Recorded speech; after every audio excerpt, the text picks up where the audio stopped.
Brian Gunn. Olympic trials. His major event will be the 200-meter butterfly. And Brian, I'd like you to tell us something about your age group development.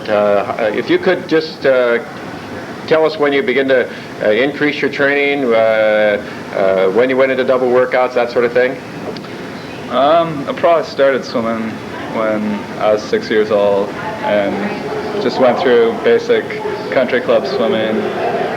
There's a club team in our town in Hinsdale, Illinois, and around 11 or 12 years old, in the summertime only, I started doubles, going meters morning and afternoon, and really started picking things up when I was probably around 13. I'd start swimming with the high school kids and trying to stick with them doing distance sets. And I was a distance freestyler all the way up through 1988 when I started swimming butterfly. Now, in 1988, how old were you? 88, I was 17. 17. So that's when you begin to specialize in the butterfly event. Yeah, and I was still really specializing in the freestyle events. In high school, I swam 200 and 500 free and the 400 free relay. Never swam 100 fly.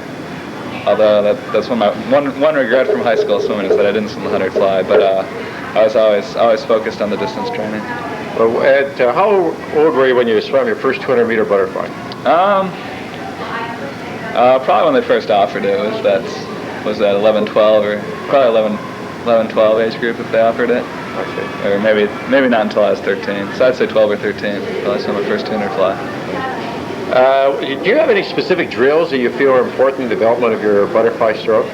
Right now at Michigan, the ones we focus on 2 stroke drills, and that's three right, 3 left, 3 regular, and then we also do 1 up, then 4 kicks underwater and come up and do that. So 1 up, 4 down. Right. And then also kicking wise, do a lot of kick on your back without a board. Just arms extended. Right, right. I was going to ask you, do you do any vertical kick work? Deep in? No, I don't. Actually, kind of funny, I went back home this winter, and I did it back in my old high school, and I did that once, but we don't do that at Michigan. How about the percentage of butterfly kick on your back as opposed to what you do with the board? I think this year it's been about a 50-50 split. Okay. And do you use a board always when you're on your stomach? Yeah. Yeah. Do you ever use anything like weight belts or anything, or any other added resistance for your kicking? For the kicking, no. Okay. What type of training sets, do you think have been best in your endurance training for your event? For the endurance at Michigan, it's definitely the AT work we do with your band check, the anaerobic threshold, and that's all freestyle. You do it all freestyle? I do that all freestyle. What are the longest sets you do in butterfly?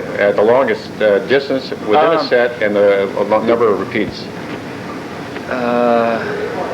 That's kind of tough. Until this year, I rarely did that many butterfly sets, other than we do, say, 12 50s plus 50. You go 50 hard, butterfly, and then float back, going freestyle or backstroke, and then do another 50 fly. And we also do lactates. I'll do maybe 6 100s on 8 minutes. I do that butterfly.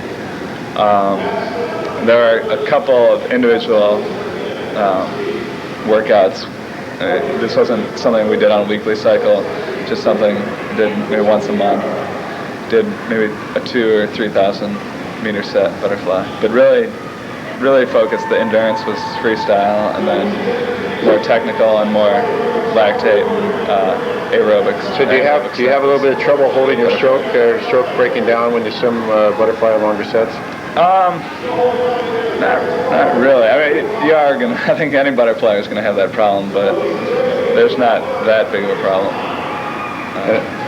How about the speed development? Do you have any special work you do to develop butterfly speed? Well, obviously I didn't swim the 100 fly today, so the speed work hasn't been that focused. We just really concentrate on the endurance, and then maybe 2 months out, start doing stuff off the blocks, just 25s, and really working on the turnover a little bit, and working on those 50 plus 50s. You try to average your goal time. So if I wanted to go 158, I'd try to average 29.5s. So every time you do a 50 plus 50 set, you're trying to average right around 29.5s. And then towards the end of the season, John will say, okay, start out at 30.5s for maybe 4, and then 29.5s for 4, and then 28.5s for 4. Just trying to get the speed going a little bit more. You said the longest set you did, the 50 plus 50, would be about 12. Yeah, wouldn't do anything more so than about that. 600 meters speed total. And that would be twice a week. Right. And so do you work butterfly every day? Do you kick butterfly every day? Probably kick it every day, just about. And how many days a week would you say you work butterfly? 3 or 4. Okay. Do you do anything in a motivational way to get yourself up for training? Say a day, are you one of those kind of guys that walk in every day and feel just great and ready to go? No, I'm definitely not that type of guy. Sometimes it takes me a while to get in the water, but once I get in, I start focusing on what I'm doing. Try to have good workouts. It's hard motivating yourself day after day, but that's kind of what the coach is there for too. How about the competition? Any special psych you like to? Anything at all? No, I just like to relax and be myself before the big events. How about dry land training? Dry land training, I do a lot of swim bench work and do weights early in the season. We're doing weights twice a week. We really couldn't handle anything more than twice a week on the weights with John's type of program. And then I was doing swim bench 3 times a week. A weight session would last about how long? Twice a week? Half hour to 45 minutes. And your swim bench? Half hour to 45 minutes. And that's 3 times a week on swim bench? Yeah, I was doing that about 3 times a week. And incorporating sit-ups and in the swim bench. How many sit-ups a day do you do? Let's see. Mid-season, try to keep around 200 to 300, and then taper off to 100 and 200. Do different varieties. Push-ups? No, shoulder. Shoulder can't handle that. Pull-up, dips? At what age did you start weights? Did them in high school, but so my freshman year in high school, probably did a little bit, but it wasn't anything that intense. And then we got a swim bench, I think, my sophomore or junior year in high school, and I started doing that. But I did do weights all 4 years in high school, but it wasn't that intense. Do you use any resistive equipment in the pool?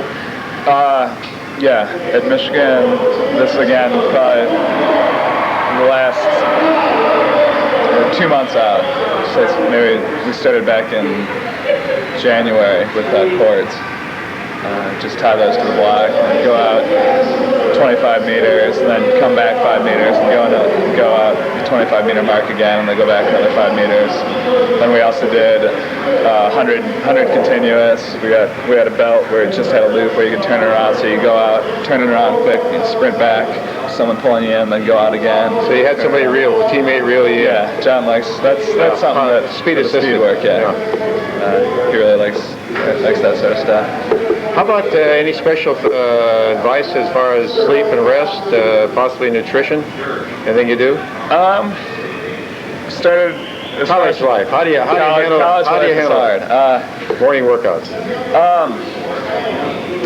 Let's say it's kind of, you try to early in the year trying to get the protein carbohydrate kind of combination, and it's tough because you find yourself eating a lot of fast food, especially around lunchtime.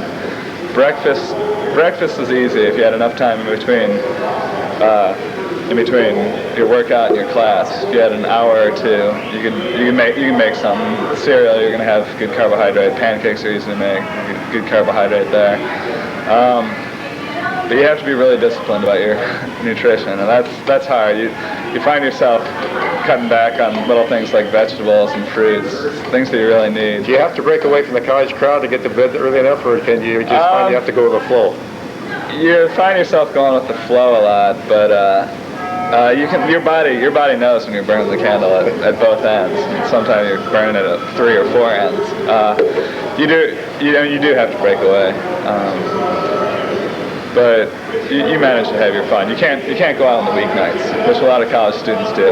But if you're swimming, you study on the weeknights, and you can sometimes go out Friday night if you can bear that Saturday morning workout after going out. But you get out and have fun. But the sleep, the sleep's important because your body will tell you it needs sleep, and you find time. Well, Brian, today was a 100 fly, and you didn't have that event, but I think you got 2 or 3 days to go for the 200 fly. Yeah. I want to wish you the best of luck. Thanks, appreciate it. That it?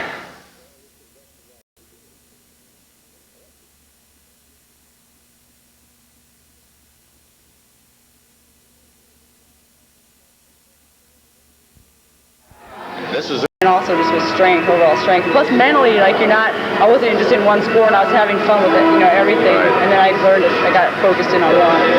So. Well, what age did you begin to specialize in butterfly?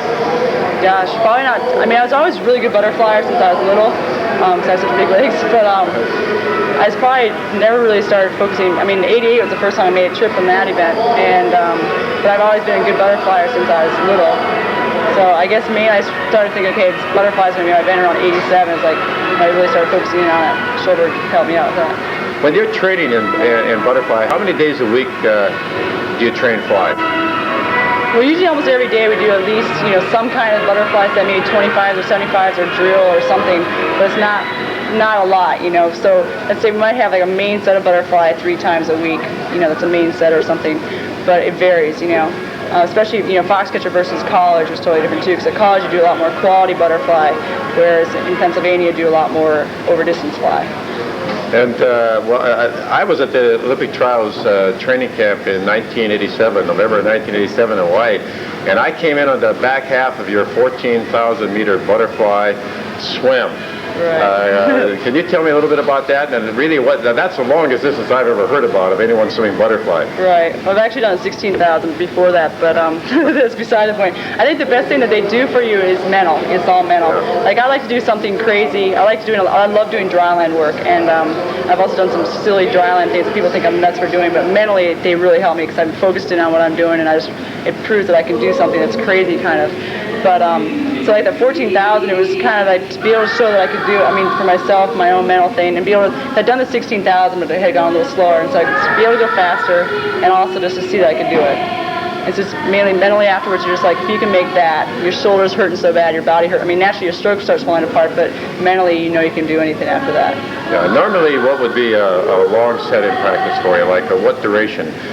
You go up to 400, 500,000, where do you... Well, we do like things we've done like, natural, I guess like 1,000, like for example, we've done the long things like that, but like, sometimes we'll do 1,000, fly, okay, ready, go, but like, probably like on an average, like let's say if you're doing 4 times through or something like that, it'd probably be like 400s or 300s, at the highest. Otherwise, they're 75s, 125s. And when you say 400 and 300s, what total yardage would wipe that set amount to? Maybe 1,200, 1,500. 1,200, okay. And what about when you want to work on your speed? Any special training tips you can give there? Yeah, we do a lot of different quality. There's different quality things. The one thing I like to do underwater, drill-wise for fly, that I think helps is doing butterfly underwater, but like you have the resistance on your shoulders a lot, but you get the full motion of the stroke. And also, just one thing also we use to help, it's just like bio bench recovery, going backwards strengthening, so when all of a sudden when you stop doing that, your speed on your recovery gets a lot. Also, like we use these buckets in the water, like when you do weight swimming, you have the thing and like you're just going against total friction, but at the same time it's getting you stronger, and when you stop doing it, all of a sudden you get a lot more speed. I've seen you working with the weights before, not the weights, but with bucket, dragging, you and David, I believe, were doing a set. What distance do you actually butterfly with those Well, buckets maximum would be 50, Yeah. But I personally don't believe in the buckets as much as some other things that I do. My coach Stolber, he really likes them a lot. I think they're good for you because they get you stronger and make you going through slow motion once you stop using all of a sudden like what we'll do is, let's say we're doing 10 50s and we do 5 with buckets, 5 without. On those 5 without, you're going really fast, and all of a sudden you feel like you're flying because you've just gone 5 with this bucket attached to you, and you feel like you're just literally low in the water. And all of a sudden you feel awesome, And I think that gets you your speed too. But it's just a different variety. Whereas I like to do other things besides film, like I'm really low. A little bit of a shave right during the right in the middle of the season. Pretend like it's also good, variety and mentally too, because you really have no clue what you can go for buckets, and stuff like that. It's just different. What do you do to build up your legs? Well, how do you do your kicking? Any special leg? Yeah, we do a lot of different kicking. Like this year especially, we've done a lot of different kicking. One machine that I have, I lay on this bench, and there's 2 hydraulic machines connected, and there's like a fin thing. I put them on my feet, and you work up and down, and works the back of your legs and your lower back, and also then it works the front. And it's like a hydraulic, so you have to go. You go like really fast, and feel really sore after that. Also, just like a lower back machine, because I think with hips, especially with butterfly, you have to use your hips a lot. And then like just fly kick on your back in the water, underwater kicking, streamline and stuff like that. Do you do a vertical kicking or not? We did at college. I do that. I don't do that as often as the other stuff I do. Okay. I've seen Dick Schoberg at a clinic many years ago with vertical kick with weights over their head. Right. Yeah. Okay. Well, do you do anything to especially motivate yourself in practice or in competition? Do you find that motivation comes pretty easy? Well, no, like I think everybody goes through stages where sometimes they wonder why they're getting up early in the morning to go to practice. But I think there's a lot of things that can motivate you to look at your goals that you want to reach. And you say, I'm sure everybody who gets up for work every morning doesn't want to always get up, If you look at your goals you want to reach, you look at the people you're training with or something like that. For me, that's a lot of fun. Like for, this year I was around a lot of great athletes and, plus other people coming in and swimming with you. And so that makes a good motivation. Also just knowing you're physically in good shape, wanting to see if you can get better. Just little things, little technique work or other things, and I think that's motivation. Or just wanting to reach your goal, basically. Do you have anything special when you get to a major meet, competition, trials, anything else? Motivation, you mean? Yeah. Just want to get up and go and just go your best time and see how low you can get those numbers on the clock. But how about it? Do you do any special drills in fly to improve your stroke? One thing I really liked that we did at Berkeley is sculling drills, where you just go out front like this, and then like on the side, and then bomb down here. Mary T drills, huh? Yeah, or one thing that Karen Thornton taught me is just like pushing down past the hips. She said she used to walk around UCLA campus like that, Yeah. Or, but I mean, there's, side kick, and then there's like, like what I said already, just fly kick, doing the whole fly stroke underwater, and just like 4 kicks for every 1 stroke. And then one thing I think is important for butterfly is breathing every other, and so exhaling, make sure you're exhaling after the first stroke, things like that. What about dry land? You mentioned some of the things you do. Do you do work with weights, or do you do dips? Yeah, I like doing Nautilus and that stuff, but not as much as doing other things. Like I like doing circuit training more so, like doing pull-ups, push-ups, and all these different also, like just random things, climbing ropes or running or biking or doing just different things, just whatever's available. I might do something different, or I just like doing different things and just seeing, like trying to do a max on it. Like for example, this year I just a Bulgarian wrestler taught me how to do this. He did this one circuit. It was totally tiring. Every time I did, I'd just be sweating, drenched. Yet I'd be so pumped up because it was so hard. It's just like a circuit of like all these different stations, and you had to do a certain time and all that kind of stuff. And so, I like doing dry line a lot more than probably most people do, at least on my team. Did you work with medicine ball? Yes, we do a lot of medicine balls, but not, let's say, as much as curl with Mike and Rocker and all those people.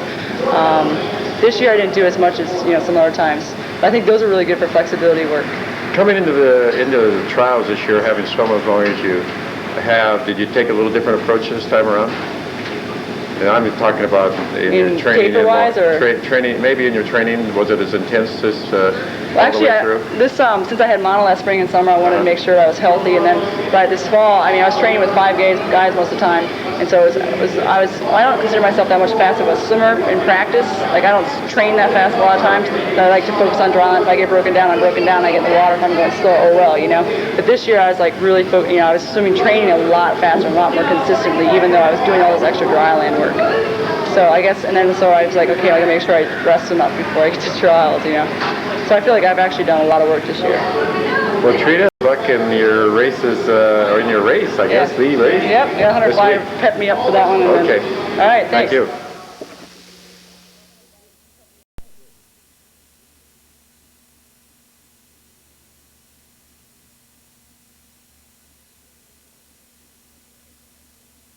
You on your win in the 100-meter butterfly and your position on the 1992 Olympic team. Now the finish in the 100-meter butterfly was close. You won by 1/100th of a second. Back in 1988, Matt Biondi lost a race, lost the gold medal in a close finish. What do you focus on the final 10 to 15 meters as your stroke may be cracking, that sort of thing? Well, the last 10 to 15 meters of a race, I think the entire heat, all 8 swimmers begin to experience a great deal of muscle fatigue at that point. And I think the swimmer that's able to hold their stroke together the best has the best shot at finishing the wall first.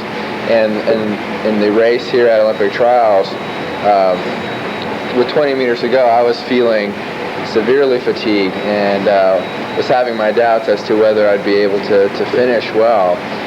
So the thing that I concentrate most on at that point was trying to hold my stroke together the best I possibly could and to get in the wall as quickly as possible. I tried to think about having a really good finish with about 10 meters out, which is when a flyer or any other stroke, maybe particularly the breaststroke, should really be concentrating on how their stroke is occurring in relation to the wall so that they can finish on a real long stroke or a real good stroke.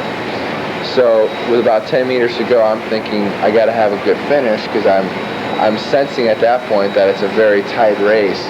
And so I'm thinking good stroke technique and making an adjustment about 10 meters out, which will allow me to finish at the wall at the apex of my stroke, at the full extension of it. And fortunately, I hit the wall right, and it was 100th of a second. Well, what if, you must have experienced it early on in your swimming, if not so much at the point now where you're so experienced. What if you were a foot short? Would you kick it in? Yeah, if you're a foot short, you definitely kick it in. Yeah. You get into a streamline, the tightest streamline you possibly can get into, and you use your legs to get you into the wall. Certainly a foot. If it becomes longer than that, we're talking a meter, then you might think about a 3/4 stroke. But certainly you don't want to be kissing the wall with your face when you finish. But that's happened to me before. It's a bad thing when it happens, but I think in general, if you're close, it's better to kick into the wall instead of taking a half stroke. You laid off roughly 3 years. You're in law school at present time. What did you do to stay fit over this period of time? Well, I was really busy with law school and didn't really keep on a normal training regimen.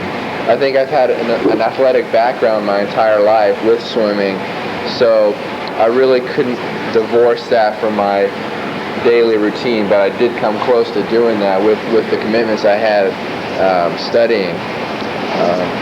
But occasionally, because I have that athletic background ingrained in me, I've often had the desire to go out and do something, whatever it was, physically, just to exercise the body instead of the mind all the time. So I would I went through a running stage for a while, a weightlifting stage, and I would try to play tennis or basketball or just anything to really keep you active. And how about muscle tones, sit-ups, push-ups? You doing that stuff on a regular basis? I tried to stick to a weightlifting routine that encompassed some abdominal work and some push-up work as well. So yeah, I tried to stay fit just for my own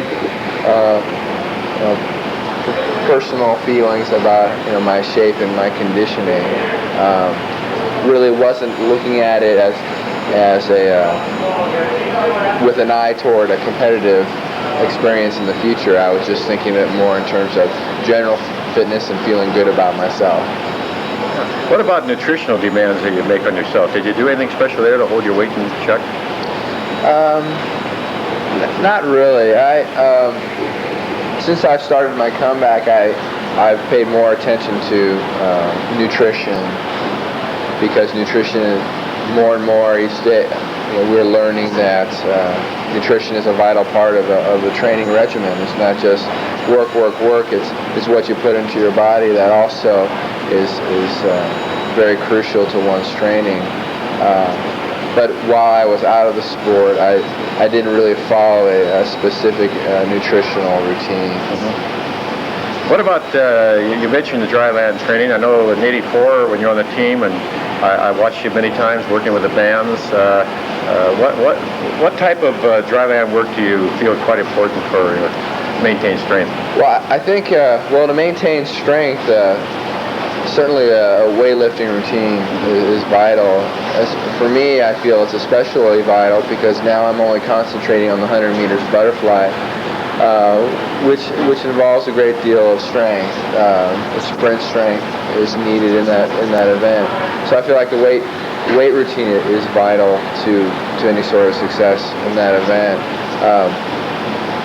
Other dryland training that I have done in the past, as you mentioned, band work.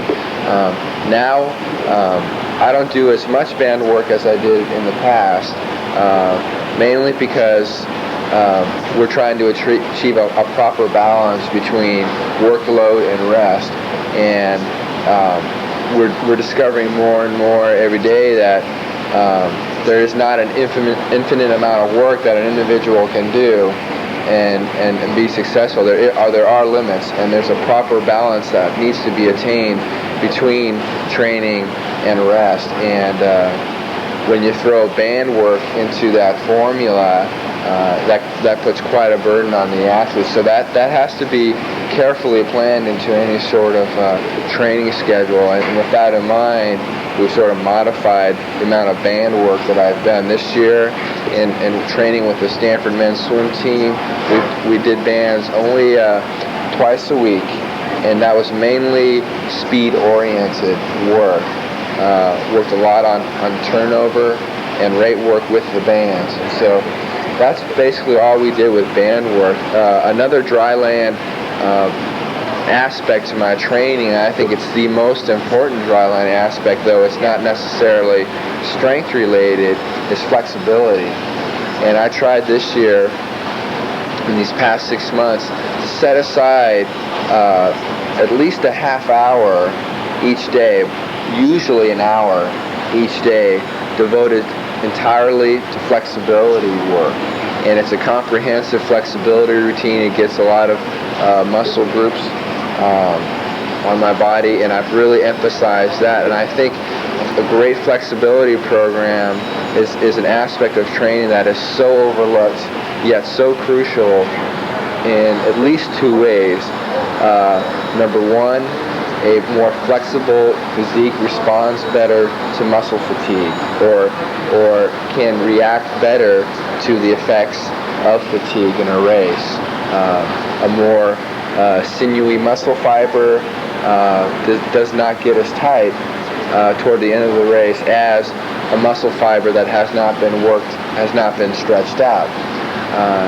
Secondly, I think a consistent stretching routine allows a swimmer to have more consistent workouts, allows a swimmer to recover better between workouts, so that the workouts can remain at a quality level in terms of performance in each and every workout. And I found that I haven't really experienced days where I've been just overly fatigued and maybe not gotten a lot out of the workout, because that stretching routine has helped me recover between workouts so I can keep a higher level of workout performance going because of the stretching. Do you find at age 27 compared to Pablo at age 17, 18 that you break down, maybe need a little more caution in regards to rest work? Yeah, that's very important. I think as I've gotten older, we've become more sensitive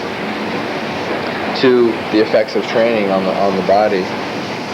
And though I feel I'm stronger in a lot of ways, I've just noticed that I haven't been able to maintain the same sort of quality and intensity during a given week of training that I did when I was 17 or 18. So and certainly it's individual. Other individuals will be able to handle the workout strains better, but for me, I know that it has had to change. Maybe not a whole lot, but certainly a little bit, and I think any swimmer should be sensitive to the effects of overtraining. What drills do you feel are important in your butterfly? Maybe kicking drills, maybe maybe some examples from the others. I think I find that any sort of kicking is vital to any flyer's success. I think kicking, an emphasis on kicking is very beneficial. I think good strong legs really helps with speed work. It helps for endurance during a given race, helps maintain good high body position, because your legs are propelling you from behind. If your legs are tired and your legs drop, then you expose a great deal of resistive area. By simply with the legs dropping, you swim in a sort of vertical manner, and you encounter a great deal of resistance when you swim in a vertical manner. So if your legs go, your whole stroke goes, and so your legs are vital. I think if you have good legs, I think you're more able to change speeds in a given race than your competitors are.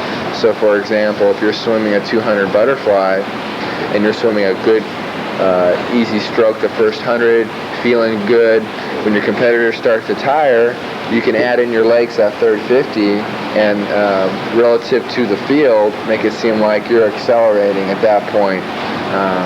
So I think good legs are essential for, like I said, speed, acceleration, maintaining good high body position. So we emphasize leg work a whole lot. I kick a lot on my back,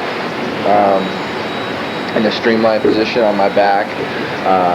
I think that allows me to emphasize both the downbeat and the upbeat on the kick, because oftentimes when you're kicking on a board, the tendency is to just concentrate on the downbeat of your kick. When I kick on my backstroke, I feel like I am emphasizing not only the downbeat, which when you're on your back is actually the upbeat, but also the upbeat, which on your back is the downbeat. So I really concentrate on getting good force on my feet, good feel for the water on my feet in both directions. Plus it's good for abdominal work. If anyone has experienced kicking on your back, knows that you get a pretty good workout abdominally. Do you do almost all your kicking in butterfly? I do most of the kicking butterfly. For variety and for different sort of leg strength, I do kick a little bit of flutter, but mainly dolphin kick. I would say 70% of my kicking, 70 to 80% is done on my back, about 20%, 20 to 30% is done on my stomach. But how about any timing drills with the arms? Do you have any special drills you like to use? Yeah, I like to do a one-arm stroke drill, alternating each side, each arm stroke. Do you breathe right and left or breathe forward? I breathe right and left. Yeah, okay. The breathing is not a crucial element to that stroke drill. I think what's important is getting a nice feel with each stroke, isolating each arm movement, feeling a good entry in the water with your hand, a good extension out front as you force the hips up, riding forward with your stroke as the hips come up, feeling good, feeling long and strong. I think it's a good drill for feeling that sort of distance per stroke that you'd like to feel, and working on timing with the hips and with the extension out in front. And it's a good drill. It's a good relaxing drill. It doesn't require a whole lot of effort, but it's the way your body should feel with the one-arm stroke drill. Another stroke drill that I've been doing recently, in fact, is called delayed recovery. And I guess it's kind of hard to explain without showing you, but essentially the arms remain at your sides and the head is situated, it's looking forward. You're trying to achieve the same sort of head position that you achieve in your race, not only when you breathe, but when your head is in the water. So it's looking forward with your hands at your side and you're kicking. And then you do a recovery from this back position. And it's difficult at that point to maintain your hip position, because you're not starting from the top end of your stroke and using the top end of your stroke as leverage to maintain the high body position.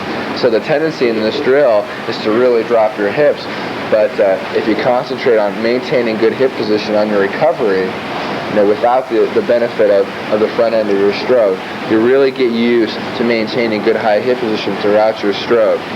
Also, the drill helps with head placement, using your head as a throw weight on your recovery. The head coming in at roughly the same time as your hand, so you use all your momentum using your head as sort of a throw weight, your arms also, your entire body landing together, using all that weight combined to move you forward. Instead of having the head come in first and then the arms come in, you combine the effort of the two to create forward motion to the utmost. You know, I happen to know that ex-Olympian and a former teammate of yours, John Moffitt's going to be putting together. In fact, he's, I believe he's involved in film school and film producing, and he's going to be putting a drill taped together, and you're going to be doing some butterfly work on that. When will that be out? Yeah, that video is actually a 3-video series, and it addresses basic stroke techniques.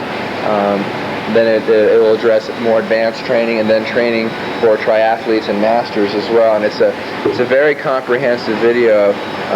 John Moffitt and his associates have done a tremendous job in putting this video together and examining all the different aspects of an individual stroke. I know Rowdy Gaines has taken part in this video also, and he's got a lot of other very fine athletes to participate in the other strokes as well.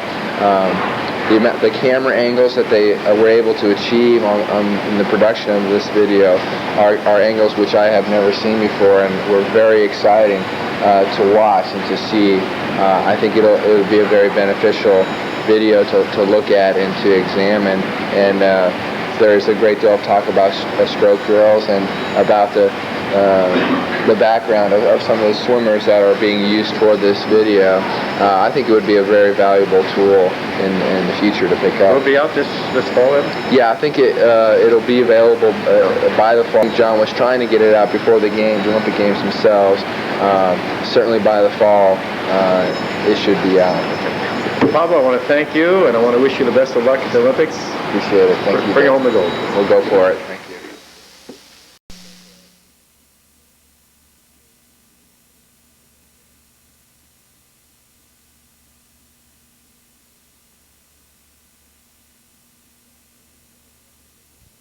Past week, you've got a berth in the 800 free relay, 4x200. You've got a berth in the 100 fly, which was 1/100th of a second from first place, and then you turned around again and you're number 1 in the 200 fly. Can you relate a little bit of your development and age group program, when you started intensive workouts and double workouts, that sort of thing? Okay, my father's an athletic director, and he made me play other sports up until I was about 16. So I was doing single workouts up until I was 16, and I was in my other spare time I was playing basketball and tennis and doing a little track. But I never did any contact sports, but I did play basketball, tennis, and track. So you had a lot of cross training to develop your total body. Okay, I had cross training, but I think it was good, not in that sense, but also in the sense that I wasn't devoting my entire life to swimming at such a young age. I'm 23 years old now, and I still enjoy the sport. I think that's because I haven't gotten burned down on it. I enjoy it. It's always been fun. Championships. So when you were on, at what age did you go to your first nationals? I went to junior nationals when I was 14. I guess you could say my first nationals was the Y National Championships, which is a fantastic meet. And that was in Fort Lauderdale. I was 13 years old, and shaved my head for it, as a matter of fact, for the 200 butterfly. And that's when I started breathing to the side. So, and your first senior nationals, what age? 15, excuse me. So you were still on singles for the first couple years? Well, I have a theory on swimming. I think that when you're young and you're not training, say double workouts, or you're not spending as much time in the water, I think that you ought to have. I think practice ought to be intense. When that young, you ought to learn how to start swimming fast. Too many people, I think, train long and slow. We got to remember, the races aren't long and slow. It's how fast you go. Speed is everything. Can you give me an idea about when you began to specialize in butterfly? When I was when I was 8 years old, I went to state championships, and I did pretty well there for the 10 and under age group. And I guess my coach was Frankie Ann Bell. As a matter of fact, she was the assistant coach on the 64 Olympic team. I believe that was in Tokyo. She said, Melvin looks like he's going to be a flyer. So I was little Melly then. My dad's big Melvin. And started emphasizing the butterfly then. Yeah, I remember her. What do you feel, what specific drills do you feel are important in your technique work in the butterfly? Okay, I like to do a lot of sculling. I think that that's not particularly for the butterfly. It can be used for all strokes. But when I say scull, I mean just hands out in front, sculling with your wrists. And I like to do that a lot. I do that a lot. In sets, for example, I'll do maybe a 50th fly, 50th sculling, 50th fly, things like that, and I'll make sure that I go fast in my 50th fly, and I'll make sure that when I scull, it's not comfortable. I'm really pressing it hard. My forearms will burn.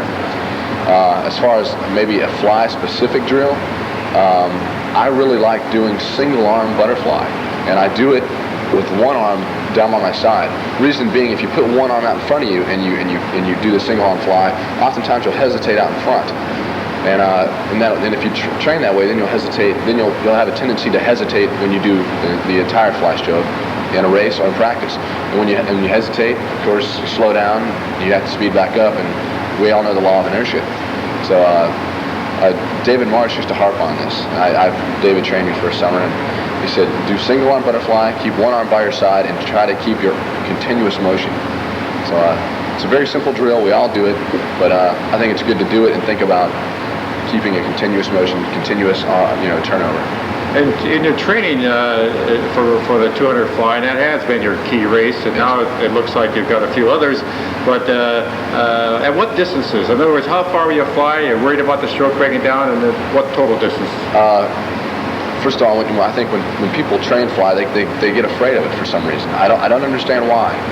Fly, in my opinion, is easier to train than freestyle, but it takes a long time to build up.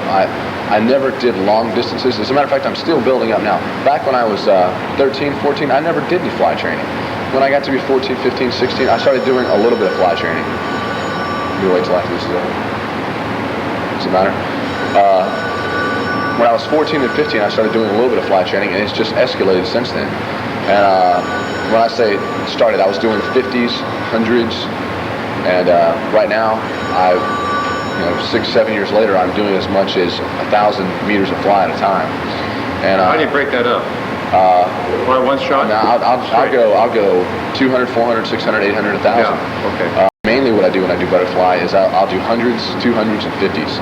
I do a lot of 300 flies, but I like to do 200s when I can pinpoint a time. Oftentimes I'll try and break the women's world record in the butterfly, or try and go for a certain time. I just like it because it's specific.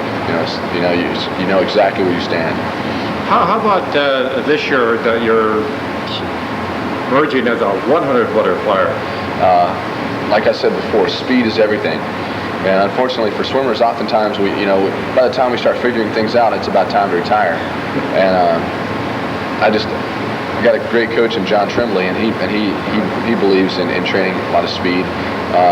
We get enough aerobic work in during the season, but we've been putting more of an emphasis on the speed work. Since I've been doing that, my 200 butterfly has gotten that much better, and now it seems as if I can do a 100 fly. Well, when you say you're doing speed work, can you be a little specific? Are you talking speed work? Short, or 25? Anything from 50s on down. 50s on 2 minutes, down to 12 and a halves, just all out. Actually, when I do 12 and a halves all out, it's nothing. I would never swim that way. But it's JT's comment is just, don't worry about form. I just want you to move your hands fast, because I just want hand speed and foot speed, and it's just a combination of a lot of different things. You got to talk to JT about this. He's the expert. How about your kicking? Do you do it on the back or on the kickboard? I like to lay on a board and kick long distances. I love kicking. I think your legs are the most powerful part of your stroke. It's your propeller, and people often forget. Your legs. It's the biggest muscle in your body. Another thing, when you kick, it's the biggest muscle in your body. Hence, it needs more oxygen. And in my view, it works you better aerobically. And oftentimes you'll hear about a friend or a fellow teammate or a swimmer who has broken his wrist or has shoulder problems, and they lay off their arms for an entire season and just kick. And then lo and behold, they recuperate. They swim a little bit a few weeks before their meet, and then they end up doing best times. I think that's because your legs are a bigger part of your stroke than people might realize. Melvin, this is the first time I sat down and talked in the Olympic training camp. Things I think we talked at lunch or something together occasionally, and I interviewed you a little bit. I've always been impressed with the amount of confidence you have in yourself and the knowledge of the sport. Do you do anything special motivationally with yourself? Do you have any special philosophy? This sounds kind of boring. I think a lot of athletes do it. I think all athletes should do it, and it shouldn't be downplayed. Something I do is very simple. I wake up each morning and I say, "It's a beautiful day. And it's great to be alive." And then I walk over to my refrigerator and I have a little, I don't know what you call it, a little thing that sticks to my refrigerator, and magnet things, and I write on them. I write what I'm going to do that day in practice, and I write my times down, and what I want to do at the end of the season, and any other goals I want to do. And I write it down, and I read it aloud, and then I wipe it off, because it's a very personal thing. I'll share it with my coach, and that's it. But try not to share times or anything else with anyone else other than my coach. That's a very personal thing. So I write it and read it aloud and then erase it. Oh, that's terrific. I appreciate you telling us about that. How about your dry land work? Anything special there? I believe in power. I believe in lifting weights, but I also believe in resting to the nth degree.